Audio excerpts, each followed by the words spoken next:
High performance. What is it and what are the 5 anchoring pillars to high performance? Stay tuned and find out.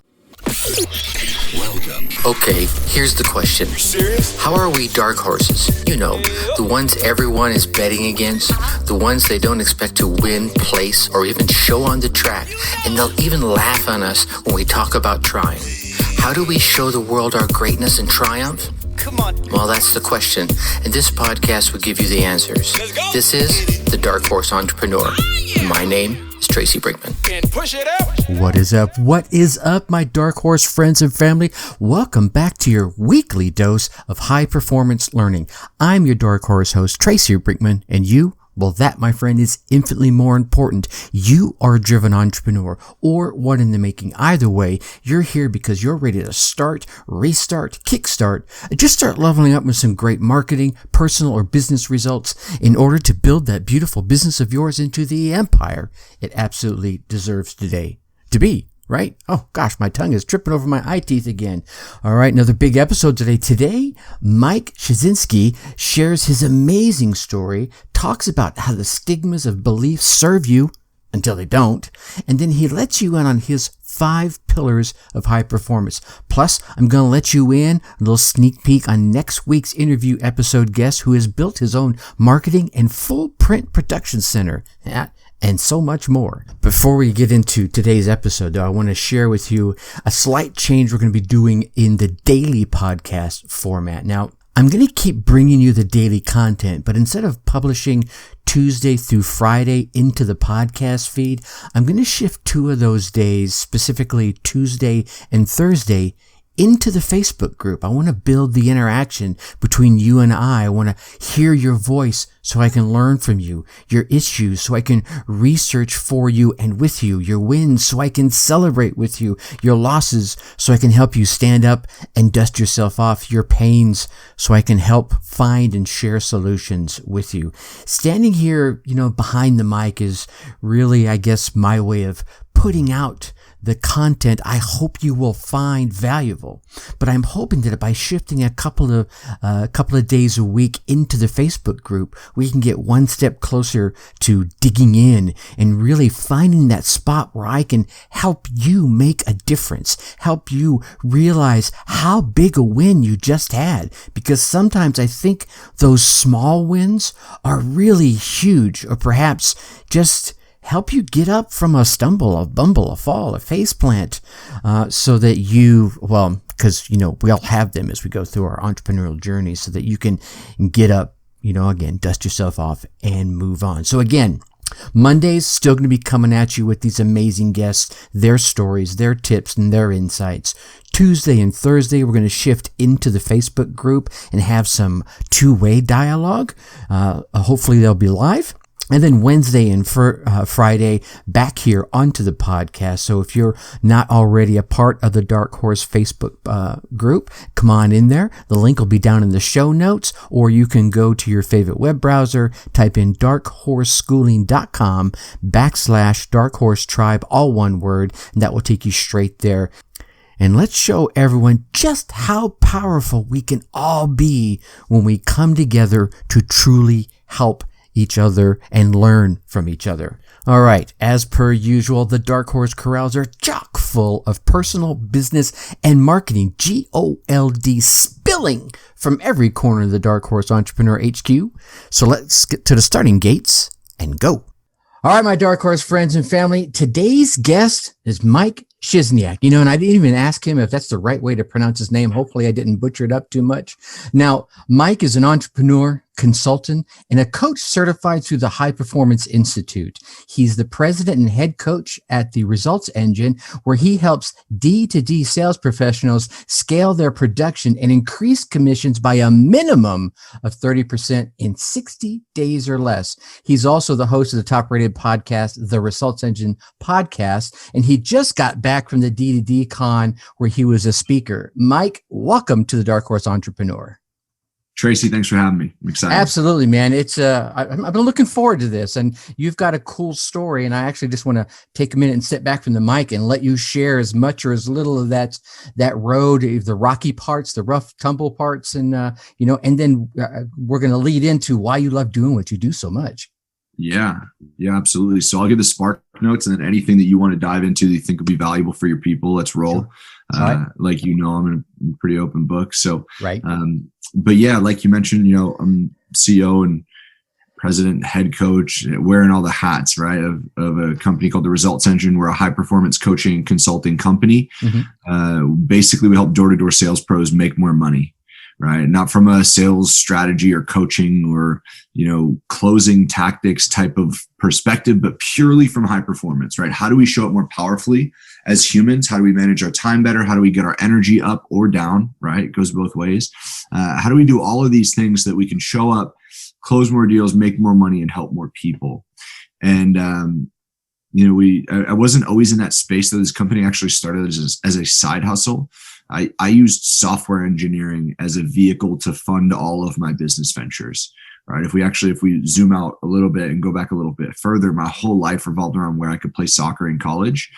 And, I remember one conversation with my guidance counselor was like, cool. Well, basically the flow is we would bring a list of coaches from a recruiting event, right? A college showcase. I would bring it to the guidance counselor. He would pull up my transcript and be like, cool, these are the coaches that you should be reaching out to, saying like, hey, come watch me play. It's kind of how that process worked. And I very much grew up in a family that was like, hey, by all means, go play soccer in college, but use it to get a better education. Like, I'm not going to go D1 just for the sake of going D1 and get a trash education and just an expensive piece of paper, right? Sure.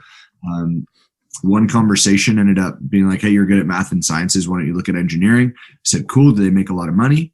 Because back then, all I cared about was making a lot of money, retiring young, and open a pit bull rescue foundation. That's all I wanted to do as a kid. They said yes, dumb lucked my way into an engineering degree. 4 years later, they hadn't scared me away. So I had a computer engineering degree, went down to Wall Street and started writing code for a living. And what I did, Tracy, is I took all that money and I basically pumped it into myself, my business ventures, and my own personal and professional development. So that was the vehicle that funded everything. But that climb in corporate was super, super linear. Every year was a big pay raise, big promotion. Like, I had all the vanity things that I wanted, all the ego-driven stuff that I thought I wanted as a young kid. I had the 6-figure salary, the senior title, the luxury apartment on the Upper East Side of Manhattan, had all those things like by the age of like 24, 25. And I was doing really well, but on the outside, like, that's what it looked like. On the inside, as we know these stories so well, it's not what it was like, and for me, that looked like anxiety and debilitating panic attacks, and figuring out really what that meant at a young age. I didn't know anyone who had ever been through it. I didn't know anything about it. In fact, when I first endured it, I remember January 1st, 2014 was the first day I ever had a full-blown panic attack. And I remember I thought my lungs legitimately didn't work. Like, I thought it was a physiological issue. And it went through a year and a half of like going to the doctors, getting my chest x-ray, doing breathing tests. Like, I thought it was physiological. Right. And it took me a year and a half to figure out and reverse engineer like what was going on, like why I was enduring what I was enduring, what was actually happening. I'm grateful that I figured it out, because if I found out through the doctors, they probably would have pushed a bunch of prescriptions on me. Right. And obviously I didn't need that. or want it for that matter, right? Yeah, definitely didn't want it. So yeah, man, I mean, that was a year and a half. And in a weird way, it opened me up to the world that I'm in now, because what I realized in that moment is I had zero clue what it meant to be productive. Like, no idea. Because every single one of the attacks happened in a moment where I felt guilty for not working. Right. And if I were able to show up more powerfully when I was working, I might have been able to avoid what I was going through. And that was kind of the catalyst to going and geeking out on productivity, going down the rabbit holes. And it's just a fraction of the work that we do now with our clients. But that was like, I joked that was like my gateway drug into high performance, was just really having no clue what it meant to be productive. So, so just make sure I'm hearing this right. You're going through these, I use your phrase here, the debilitating panic attacks, because of your own guilt for wanting to work hard? Yeah. So, a common example that I always use is like, say it's a buddy's birthday on a Friday night, you go out, you have a couple of drinks with your friends. was a young single dude making more money than I probably should have been in New York City. Right. And then I would emotionally and mentally beat the shit out of myself on a Saturday morning because I didn't feel 100%. Right. And I'm like, I should be working, which realistically, we know these thoughts are BS. We know that, like, could I work? Yeah, of course. Like, should I don't know. It might be nice, but like, I don't need to beat myself up over not doing it. Right. Like, I had no grace with myself. And I also just, again, I didn't know what it meant to be productive. So I wasn't working as effectively as I could. Right. I thought it was like being busy or checking things off a to-do list. And I didn't realize that doing things doesn't matter if the things you're doing don't matter. Yeah. Right. And, If the checklist is bullshit, then what's up? Exactly. So that it kind of opened up the world to this high performance world many years before I actually dove into it. I had my own stigmas around the coaching industry, and those held me back for probably about 3 years from entering the space, even though a lot of really close people in my life were kind of pushing me into it. They're like, yo, you could help a lot of people. I resisted it just because of stigmas I had, but that was what started it. It's kind of sparked it. Nice. So now when you had this realization about this, is because you said you kind of found it out yourself. Were you still in the mid-20s range at that point, or was it a little later? Yeah. No, I that was like probably, it was a year and a half in. So I want to say the first attack I had I was 23. Yeah. So I was like early to mid 20s. And did you, now I know you said it was all about this guilt for non-working. I mean, did you ever like look back to see where that guilt was from? Was it from just the way you were brought up to say, hey, you got to be grinding away, or what may have motivated it? It was just maybe people can relate. Like, I'm a dude with extremely high standards and very high expectations for myself. Sure. And that serves me very well until it doesn't. And it was the first moment where I like kind of found out in like a very drastic way how it didn't. You know, like I think we noticed that a couple times throughout our lives, and wherever it might be, where we just realize that intensity, that aggressive nature, like it might not serve us in the current season. And that was very much a large manifestation of that in my life. Gotcha. Yours flipped to physical manifestations rather than just wearing yourself out or whatever. I know if I think back there, and I shared some of the story with you when I was talking to you on your show, that in my climb in corporate America, after my daughter had passed away, I threw myself into work and into personal development simultaneously. And to figure out how to keep myself from going the wrong way, so to speak. But at the same time, I literally started to disconnect from the very family I was trying to be there for. And there was probably about a year and a half of that. And, there was this one moment where there was this intervention, and the ladies in my life, my daughters, I come home from work and they're like, sit down, we need to chat. And, we're talking, they weren't even teenagers yet. And so they had the mind saying, dude, we love what you're doing at work and what it affords us, but we would like to spend time with dad too. I was like, oh, okay. And I was just like, I'm just going to keep doing this. I was pushing myself because that standard and what have you. But I had to have an intervention for me to have that realization. Yeah.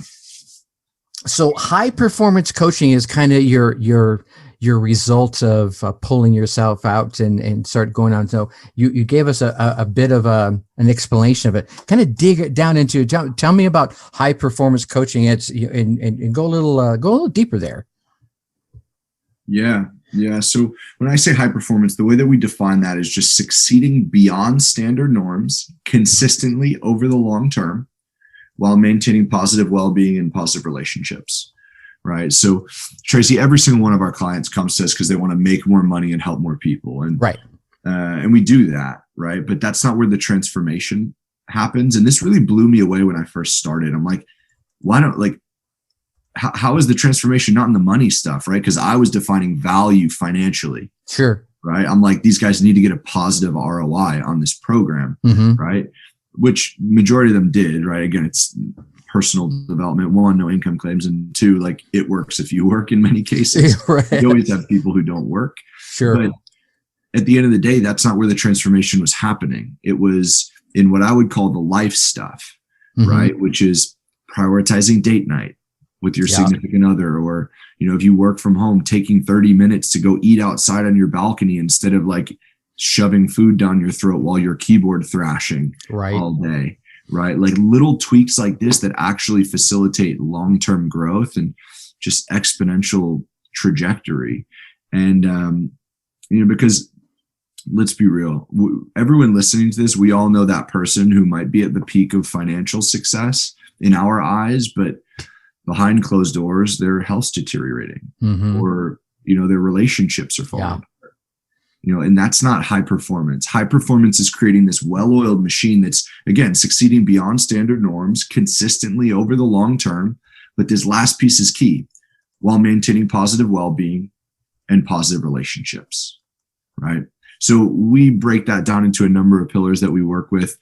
Clarity, which is the cornerstone habit. I compare it to a rising tide. When you have clarity, everything rises. But when you don't, everything kind of falls back a bit, right? So clarity is number 1, then energy, courage, productivity, and influence. Obviously, productivity is like my baby when it comes to this space. But those are the main pillars that we're working with people through.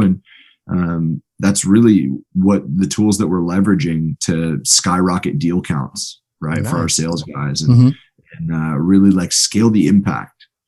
Right? I just love surrounding myself with people that are mission driven. So we're very selective with who we let into our community and who we serve through our programs, because like not to talk down on nice things. Like I want nice things. I want nice cars. I want fat watches on my wrist. I want to live in a beautiful home, but like, that's not what it's always about. So we're not just interested in helping, you know, the sales guy get another Lambo, right? Like what's the money going to? Like, why are we trying to impact? Like who are we trying to impact through the growth? But those pillars are how we're doing it. Now, obviously I know all 5 of those are good. There's 5, right? All 5 of those are probably equally important. But if you had one where people start getting that aha moment, you know, they're going through clarity, and that's the first step I take any of my folks through, is that clarity. You got to understand what's up. But is there one where you start seeing a lot of your clients going, they start making that first turn of realization, going, oh my God, it's starting to make sense? Yeah. I mean, clarity is it, right? It's the cornerstone habit, but clarity is really like tightly woven into every single one of the pillars. Amen. Right? When we're talking clarity, it's literally just asking better questions. Tony Robbins says it best. Quality of your life is determined by the quality of your questions. So if we can ask better questions, we'll get better answers. Those answers lead to essentially what we create our reality with, right? Those answers lead to the decisions we make, which leads to the actions we take, and the actions we take sculpt our reality. So I'd be remiss to not talk about clarity there. Yeah. But what I would say is I think that 3 are the most like immediate impact. 1 is obviously clarity, like we talked about. Right. The other 2 are energy and productivity. Energy is one that really blew me away when I entered this space, mainly because I also didn't understand it very much like productivity. You know, I came from 2 worlds that were very heavily stimulant driven. You're now listening to the Dark Horse Entrepreneur Podcast. Number 1 was software engineering. The running joke was like engineers turn coffee into code. Right? Like the language I worked in was literally called Java. So like take that for what it's worth. Exactly.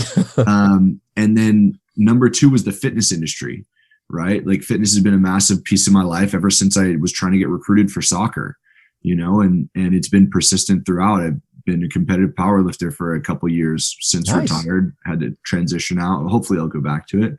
Had to focus on the business. I moved away from that sport, but like it's always been there. And it's like, okay, well, you know, 3 p.m. before I switch gears in the fitness realm, it's like, cool, got to chug pre-workout, right? 5 a.m. squat session, got to go get pre-workout. Or in the engineering world, 3 p.m.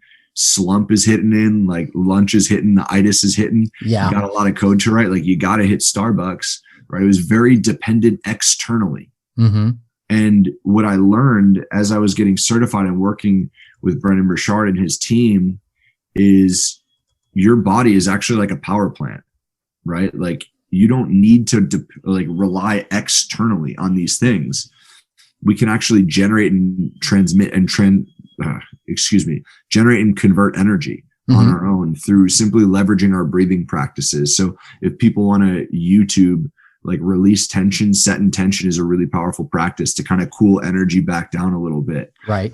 Or you could look up breath scaling. It's another powerful practice to ramp your energy back up. Mm-hmm. And it's not to say I don't use pre-workout or don't use Starbucks anymore or drink coffee or espresso. Like I love those things too, but they're tools. They're not things that we're relying upon. Right. Right. So that would be one. And then on the productivity side of things, basically the flow is we have to get the clarity, right? What do we want and what it's going to take to get there? Then we need to figure out how to generate the energy to get there, i.e. the practices we just talked about. Sure. Finally, once we've dialed those two things in, then we can go to productivity, right? How do we maximize our calendar? How do we maximize our efforts right there?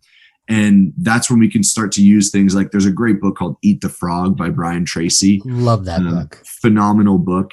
And literally every chapter is a new action item that you can use. Many of them accomplish similar things. Mm-hmm. So it's just like figuring out which flavor you like, essentially. Right. Me personally, I love the Law of Three.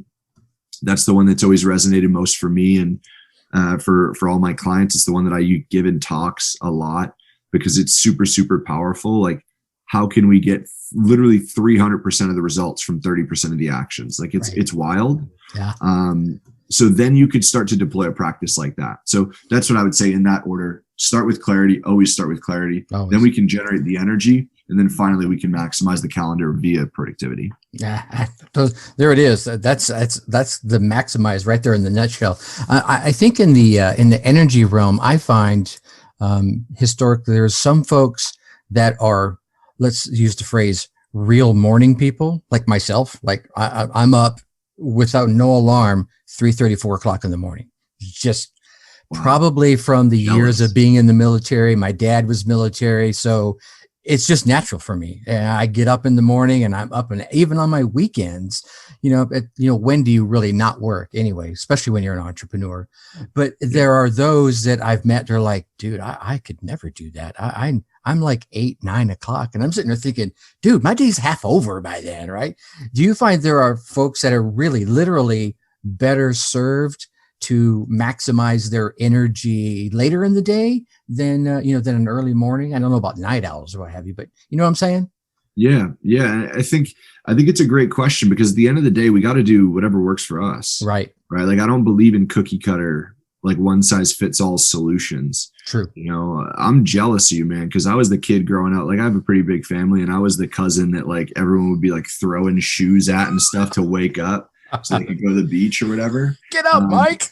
Yeah. But now like my family is just confused because I'm the one that's up early, like working, and that was just a decision. Yeah. It really was.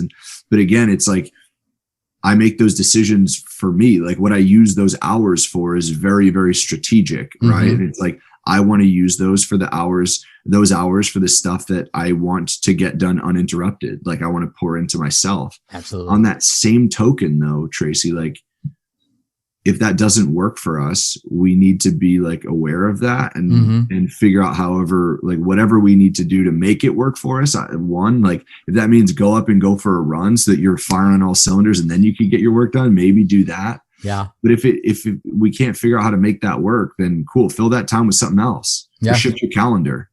Yeah, right? absolutely. We got to figure out what works for us. I got you there. I'm with you. All right. So and now there was something you dropped in there kind of in passing, the Pit Bull Rescue Foundation. Is that something you're still got a mission for? Yeah, man, I love dogs. I have my dog Shaq, rescued him and adopted him in my senior year of college, technically the end of my junior year. My girlfriend and I are fostering a dog right now. So like there's so much that I think that's why her and I get along so well. She runs a dog training business. Nice. So we're very well aligned on that. But Yeah, man, it's something that I've always loved. Like I was a weird kid, man. Like Pitbulls and Parolees on Animal Planet. It was like one of my favorite shows growing up. And I remember that show. Yeah, it was just a cool, weird show. It always played on weird times. Yeah. So like maybe that just like fed into the inner like weird entrepreneur in me that was just like at home watching like TV to unwind at like 11 o'clock at night on a Saturday instead of being at the bars. Right. But yeah, I don't know. It's always been a really important piece for me. And I'm sure, I don't know if it will necessarily show up as that, as a rescue foundation, or who knows, but you know, it's always going to be a big piece for us. Yeah, I'm a big fan. I love dogs. I was just telling my wife the other day as I was sitting with we have a Great Pyrenees and a Golden, and our Great Pyrenees is a rescue. And we rescued her. She was down in Tennessee when we picked her out, and we were still up in Wisconsin. So we had to wait for her through this volunteer van, network that they have built to get the dogs to different parts of the United States. And we went and picked her up. But I was like, I love rescue dogs. There's so many amazing dogs out there that need our love. So when you threw that one out there, I was like, okay, I got to ask about this. Yeah. I completely agree. Like when I went to college, that was my dream, is like, as soon as I moved off campus and I could get a dog, I was going to adopt a pit bull. And the only reason that my dog isn't a pit bull is because like I lived in a house with 7 other guys, and they were like, I think a chocolate lab mix will get more girls than a pit bull mix, which I still don't necessarily agree with, but my dog is awesome. I love that guy. So right on. So here, I'm going to ask probably what I'm going to call my one canned question. So given we're called the dark horse entrepreneur, and dark horse is someone that, and I explained to you before, I do believe that, someone that personally feels they can win the race, but a lot of the folks around them do not. You ever felt like a dark horse any time in your life? Yeah, probably most of it. Probably most of it. I guess so. So here's the real question. Now that we understand that, how did you fight against that grain and break out to, see the success you've seen, and obviously even the success you saw before? Yeah, it's a really good question. I would say in some areas, I probably, like a lot of the people in my world, probably thought I would win, but there were some that didn't, or at least some that I didn't think other people thought that. For example, like I was always the example that's popping up to me is athletics. Athletics played a big role for me. And like, I was always, for whatever reason, I felt that I was overlooked for certain things, whether it was playing time in college or, cause I was a goalkeeper in soccer, right? So it wasn't like you're not getting 15 minutes a game. Right. It's like 1 or 0. Yeah. Right? There's very little in between. Got it. So whether it was like playing time in college or like getting the captain's armband in high school or whatever it may be, I felt like I was overlooked in some of those areas. And and I'm sure there are examples in my career as well. Actually, yeah, most of the business I start, I feel like any entrepreneur, it feels that way. It's like, oh, you're doing what? Like, oh, is that one of those things? Like, that's a cute little side hustle. You're a coach? Sort of what? Yeah. And so I don't know. I feel like I have the most clarity around the soccer examples, because what worked really well for me is figuring out what would drive me. Right. I remember my junior year of college, I was like, man, like, I don't know that I want to play anymore. Right. Like, I don't know that I want to keep putting in all this time and energy, especially because as I was getting into my junior year, studying engineering at my school, you could only go abroad. If I wanted to study a term abroad, there was only one option, and it was to go to Prague, but it was during soccer season. So I was at this crossroads where I was like, man, am I really going to forego that opportunity to study in Europe, to sit on a bench? Right. Like, why would I do that? And it was like, I had to really, really go deep and think about this stuff. And what I realized is that, like, I loved the guys that I was playing with so much that, like, they were like brothers, and I just focused on that year. And I ended up playing the best soccer of my life at a time where, like, it didn't really make sense. Right. I was like living in my fraternity house, studying a little bit, partying a lot, playing a lot of soccer. and somehow coming out playing the best soccer of my entire life. So to zoom back in on the question, what that means to me is I figured out like what was driving me, right? Because I realized like I wasn't training for me at that point. Right. I didn't care at that point. I was checked out. Like I was like over it. I was just not going through the motions because I was playing all out, but I was playing all out for everybody on that team. Okay. Like that was what was important to me then. And it just happened to result in me playing the best ball in my life. Nice. So I think that that's pretty relevant. Like it doesn't matter what that is that is driving us. Mm-hmm. For me, that's what it was, but it might not. Like call it your why if we want to go into the cliche like side of things, but right.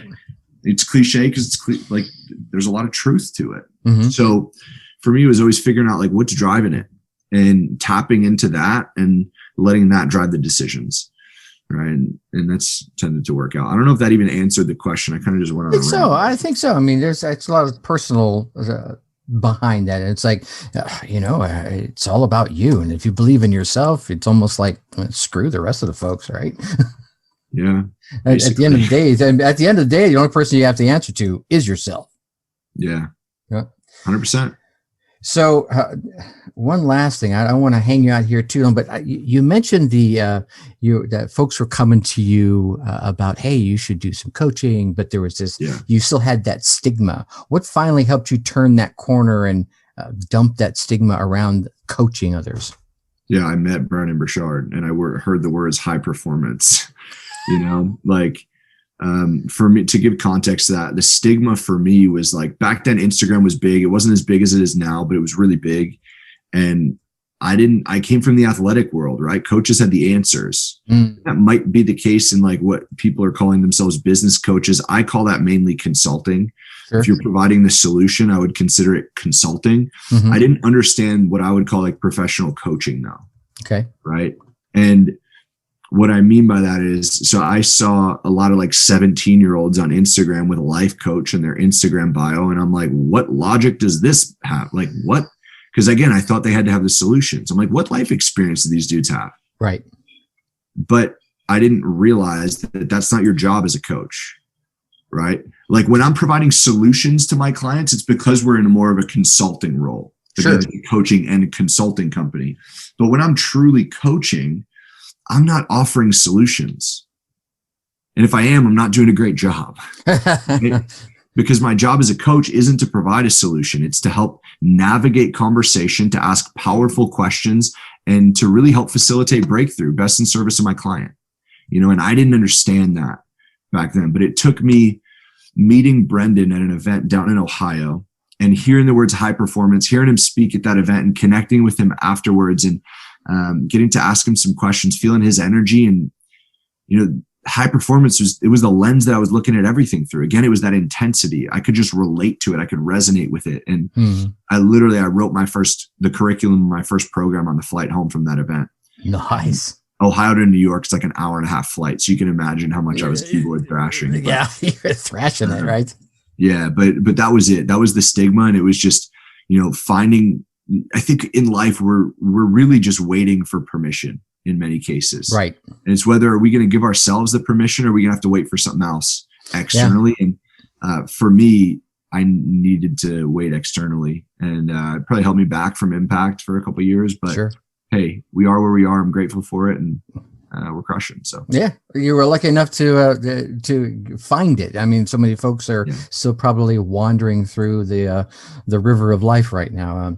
I want to be mindful of your time. This has been kind of cool, just hanging out and jamming like this. But if folks want to learn more about high performance, maybe we got some door knockers out there that are going, oh, I need to learn more about Mike and the results engine. Where should we send them?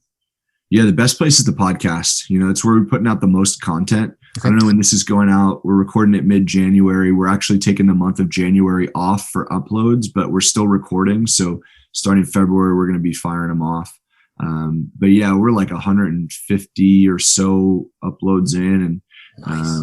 It's been a freaking awesome journey. We had you on the show that I was getting DMs the other day about how awesome that episode was. So well, thank you again for joining me. No, it was my pleasure. But yeah, that's the best place for content. And then if anyone has questions or they want to dive in or challenge anything we talked about, get more clarity on it, just slide in my DMs. Okay. Mike Szczesniak on Instagram. I answer all of them and I'm happy to help however I can.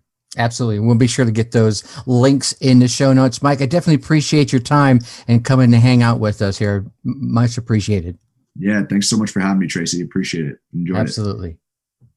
All right, my Dark Horse friends and family, there's Mike dropping some high performance value bombs on us. All right, so here's some thoughts I came away with. Thought number 1, is your ladder to success leaning against the right wall? I mean, Mike shared how early on in his career, he had all the trappings that we would all dream of, right? He had the car and he had the big bank account and he had the apartment in the good part of Manhattan, but he admitted to having zero clue of what it really meant to be productive. Now, if he wasn't working, he felt guilty that he wasn't working, and this began to manifest itself in physical ailments, right, and constraints. So as a result of this climb to the top, he come to realize his ladder of success was kind of leaning up against the wrong wall. He came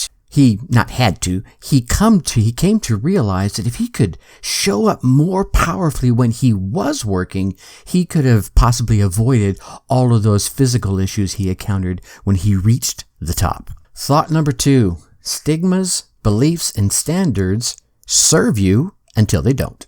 Mike calls out in a couple of different ways that the stigmas and beliefs and standards served him until they didn't. His high standards and beliefs, they drove him forward, right? They helped him in his quick rise to the top. But once there, it was those very same beliefs and standards that drove him to the guilt when he wasn't working.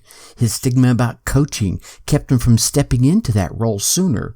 Since reviewing and shedding those stigmas, beliefs, and standards that were not serving him, he has built an amazing business helping others be high performers via training to keep his clients generating energy, boosting productivity, and smashing through preconceived limitations. Now, for me, this comes back around to some of the coaching I give those in my sphere of influence and have shared on here many times.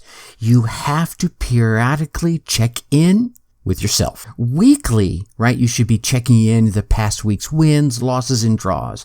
Monthly, you want to review where you are toward your goals overall and kind of re-reviewing those weekly check-ins. Are there patterns developing, right? Quarterly, you want to re-review the monthly check-ins. Are those patterns continuing? Good patterns, bad patterns, questionable patterns. What actions do you need to take to offset any limiting patterns and build upon those that are working in your favor in all aspects? And of course, those that many of us do anyway, those yearly check-ins so that you make sure your ladder is still leaning on the wall of success that you want to climb. If it's not, stop right there where you're at. Slide down, step down, get off that ladder and move it to the right wall. Yeah, you might lose a few steps and a little time along the way, but get me on this, trust me on this, right? It's far easier to climb down and move the ladder and than to be at the top and try to jump from one wall to the other. Because if you miss, splat, right? Not a good idea. Thought number 3. What is high performance? Now, Mike shared a great definition of high performance, but what clicked with me here was it wasn't about just reaching for more, but rather it was about reaching for more while still maintaining a positive well-being and positive relationships. Boom. Mic drop, right? We could just end this episode right here if we want to, but we're not going to. You see, it's all well and good to grab a hold of that brass ring and ride that puppy all the way to the bank. But if you sacrifice your health or your relationship with your spouse or with your children, is it really worth it? Now, I get it. Some will say yes, right? Once I get there, then I can rebuild the relationship. I'm not a part of that some. And since you're still listening to this podcast at this point, I'm going to make the same assumption about you, my friend, that you're not a part of that sum either. In my goal-setting coaching, I work with a series of questions I have coined the milieu check, right? These are questions that cause you to pause and ask yourself things like, is this really my goal? Can I see myself reaching this goal, etc.? There are like 12 questions, but let's start with it. Let's start with this one. Is this really my goal? If it's not your goal, trust me, at the end of your journey, you may be richer financially, but you'll likely pay the price in health, your physical health, your mental health, or the health of your relationships. You'll give up your health, physically or mentally, because you'll be internally battling with yourself about why you're traveling the damn path that you're traveling. And very often this toxic internal battle will leak out into your relationships and spoil them directly or indirectly. That's why it needs to be the very first question you address, and you're going to have to address it honestly. I think what I'll probably do in the follow-up episodes this week is share the remaining 10 questions. I shared the first 2 here, and then we can discuss them a little bit deeper. Finally, thought number 4, the 5 anchoring pillars for high performance. Now, Mike shared his 5 anchoring pillars for high performance, starting with that cornerstone habit of clarity. And you've heard me mention this one time and time again.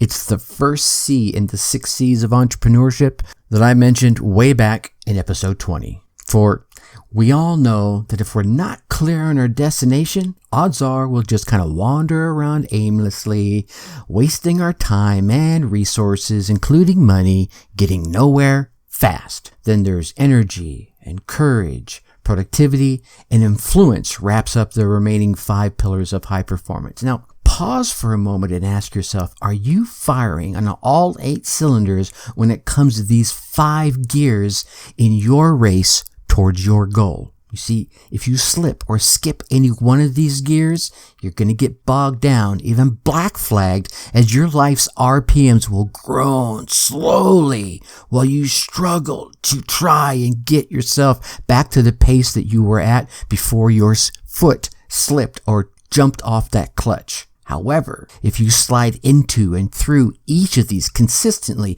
you'll not only jump off the line, but you can burn rubber through each of these gears, tearing up the asphalt, and break out of the pack to the clear air where things are far more smooth sailing. All right, I get it. Enough car analogies, Tracy. And there were so many other things that Mike shared. So please, here's the question. What inspiring tips or thoughts resonated with you? All right, whatever they were, take some time today, write them down, and put them into action.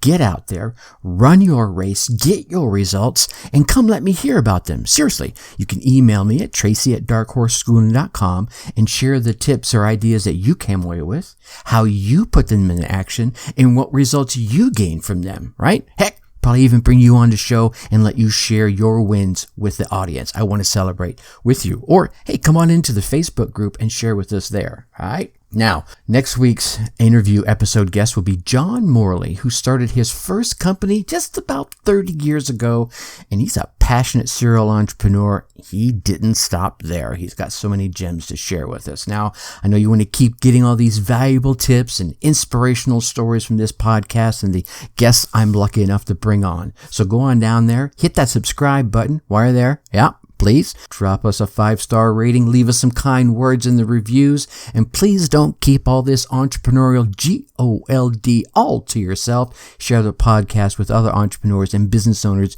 you know will get value from it. With that, I'm going to leave you as I always do. Think successfully and take action. Thank you for listening to the Dark Horse Entrepreneur Podcast. Did you know this? Thanks for tuning in. Check us out at www.darkhorseschooling.com. All right. My name is Tracy Brinkman.